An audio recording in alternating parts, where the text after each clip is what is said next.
رسول اللہ صلی اللہ علیہ وسلم ایک دفعہ مدینے یا مکے کے ایک باغ میں تشریف لے گئے۔ وہاں آپ نے دو شخصوں کی آواز سنی جنہیں ان کی قبروں میں عذاب کیا جا رہا تھا۔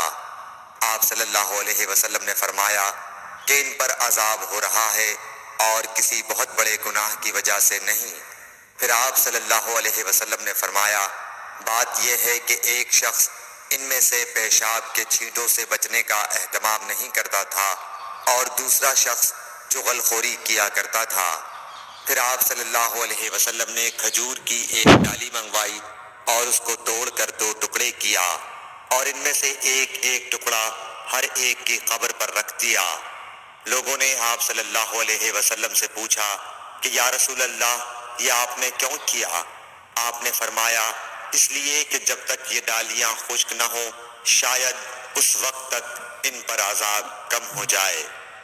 صحیح بخاری حدیث نمبر 216۔ انس بن مالک رضی اللہ تعالی عنہ روایت کرتے ہیں کہ رسول کریم صلی اللہ علیہ وسلم جب رفع حاجت کے لیے باہر تشریف لے جاتے تو میں آپ کے پاس پانی لاتا، آپ اس سے استنجا فرماتے۔ صحیح بخاری حدیث نمبر 217۔ ایک مرتبہ رسول اللہ صلی اللہ علیہ وسلم دو قبروں پر گزرے تو آپ نے فرمایا کہ ان دونوں قبر والوں کو عذاب دیا جا رہا ہے اور کسی بڑے گناہ پر نہیں۔ ایک تو ان میں سے پیشاب سے احتیاط نہیں کرتا تھا اور دوسرا چغل خوری کیا کرتا تھا۔ پھر آپ صلی اللہ علیہ وسلم نے ایک ہری ٹہنی لے کر بیچ سے اس کے دو ٹکڑے کیے اور ہر ایک قبر پر ایک ٹکڑا گاڑ دیا۔ لوگوں نے پوچھا کہ یا رسول اللہ آپ نے ایسا کیوں کیا؟ آپ نے فرمایا شاید جب تک یہ ٹہنیاں خشک نہ ہوں ان پر عذاب میں کچھ تخفیف رہے۔ صحیح بخاری حدیث نمبر 218۔